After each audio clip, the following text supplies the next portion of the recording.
Well, I think they can really come to two buckets. One is interoperability. You'll keep hearing that from us. You'll keep hearing that from the federal partners. I think you will start hearing it ceaselessly from the private sector. We need to figure out this data interoperability. We need to figure out how to take it in, how to parse it, how to make standards natively applied in the application so somebody doesn't need to go back and do that tedious work of mapping.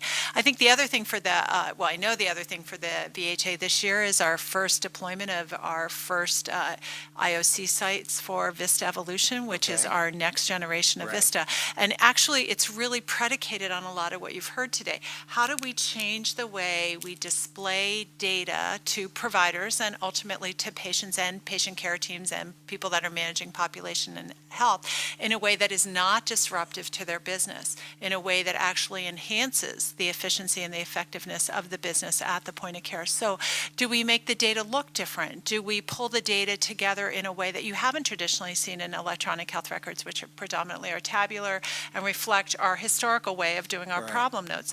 We know notes are a problem. How do we give you clinical reasoning support so that you can quickly find what you need and that you can, and Craig and I were talking about this earlier, that you can see that patient as the narrative of who that patient is, but within the population of who else fits that patient. And so that's our real goals this year. We'll be working on those. I think we'll see some early successes. Yeah.